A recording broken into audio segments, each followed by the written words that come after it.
All right, guys. This is the final time I do this intro. I'm Bates, and this is my channel, Create Save. I won't go into too much detail about it, but this is like our way to kind of create a save, like we're taking a mental checkpoint and kind of making it a little bit more real. Like, yeah, it's still digital, but we're making it a little bit more real. So, because through life, you'll deal with all types of bullshit. You'll deal with so much stuff. And sometimes it's nice just to be able to discuss it, save it, and put it behind you so you can continue with the game. This wonderful game of life. Very cliche, but it's the truth. Okay. So yeah, without further ado, let's let's get into something. I've got some stories to tell.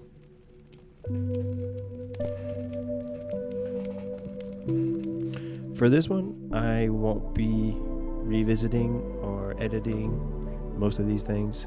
We're getting close to Christmas, and I kind of to Christmas. Jesus, no, we're getting close to the New Year, and I kind of want to get this out before the New Year. I don't want to be one of those guys that starts a YouTube channel because it's the New Year, new me, yada yada, all bullshit.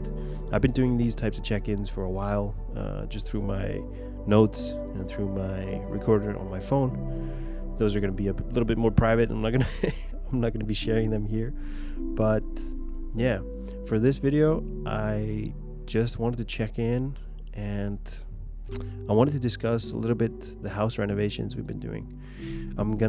This is gonna be quick and dirty. I'm gonna outline the story a little bit. I'm not gonna go into too much detail because there's a lot of detail in this, lots of crazy stuff, lots of long stories. But this is gonna be the story about how we bought a house, sued the sellers, settled out of court after the court had already given the verdict, and then getting back on track financially after being absolutely ass blasted by these lawyers. So yeah, let's do it. So let's picture this. The year is 2021. We've just arrived in our local town, and we're staying at my mom's for the first 6 months, trying to find a new house, a new property to buy and to move us into. There's 4 of us. There's me, my wife, and our 2 beautiful children. And yeah, so we start looking. We finally find this property that's like 200 square meters, and it's absolutely gorgeous. 2 floors, and it's a fixer-up. Like, it's a fixer-upper if you've ever seen one. But nevertheless, we were very, very interested. So we went there, we checked it out. We saw that a lot of renovations needed to be made, and that was totally fine. We had a plumber come check it out, and we had a smith come check it out as well. Everybody gave us the green light. Everything was looking all right, and so we finally just made our offer. And so July 2021 is when we moved into what I can only describe as a house of horrors in any context. So yeah, once we move in, the first thing we do is we gut the entire place. Like, we tear everything out. But unfortunately, in the months coming, there's like a lot of rain here in Iceland, and in the fall months. And so when it started raining sideways on the house, we noticed that the walls were leaking. So the house, in fact, wasn't waterproof, even though the sellers did say that it was. I mean, obviously, when you buy a house, you think it's waterproof, right? It had like repairs on the outside to the walls, so we thought it was just good to go, just needed paint. But no, not at all. This one was completely just wet through, absolutely like a wet rag, I guess. So we contact a construction company and have them do the major fixes on the house, like, right away. And we're still gutting the interior at this time, so we tore out the vinyl, we tore out all the closets, all the interior, everything. We pretty much just stripped it completely, and which was fine. That was the plan all along. But all the water damage we found led us to believe that it was not only leaking within the walls, it was also leaking in between the floorboards. So thankfully we were already going to remove the vinyl and the carpet that was under. No, not carpet, sorry. It was some different type of vinyl. I'm not sure what you call it in English, but nevertheless, it was all water damaged, like through and through. So we had to do some heavy mold removal, which we weren't expecting.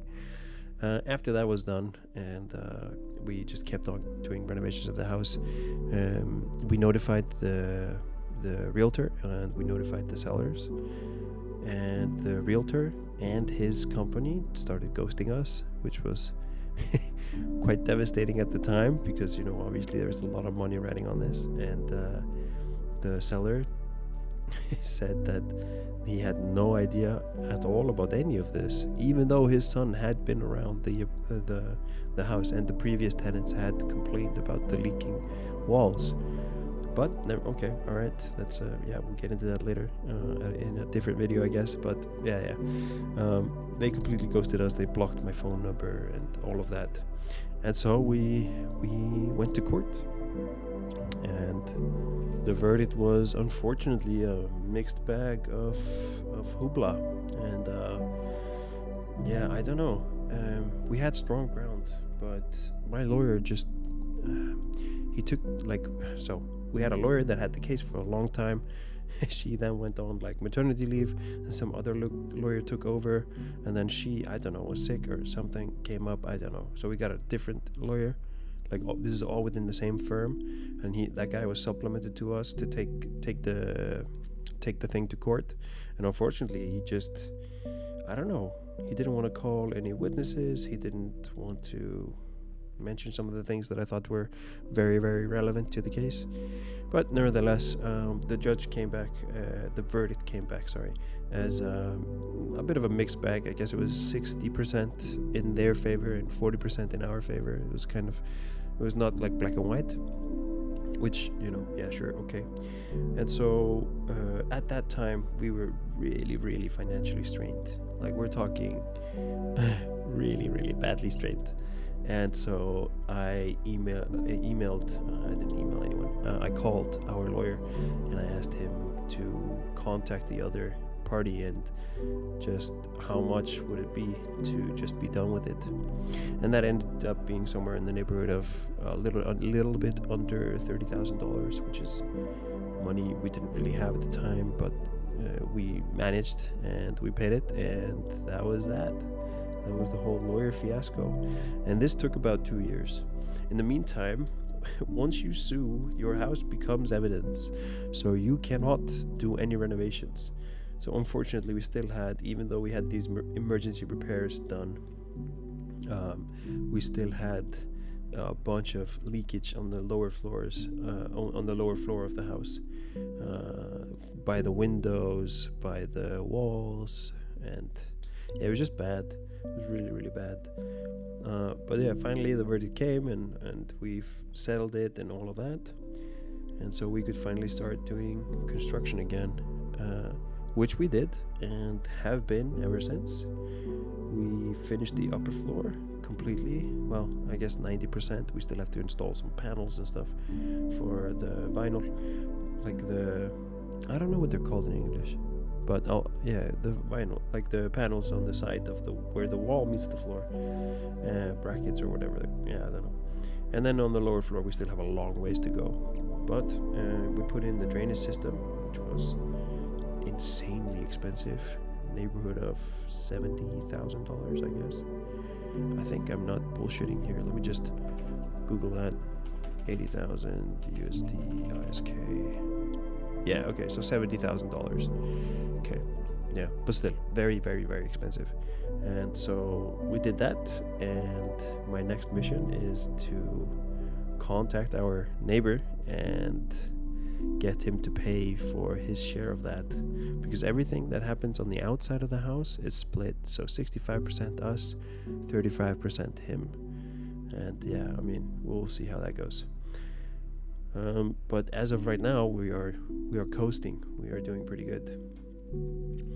But I wanted to make this safe and give you a quick snippet of what is happening with the house. And maybe next time we'll do something else.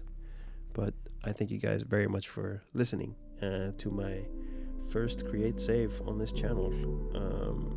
Yeah, it's a little bit surreal and it doesn't feel very comfortable, but I bet you with due time we will get there. So I appreciate it a lot, guys, and I'll see you next video.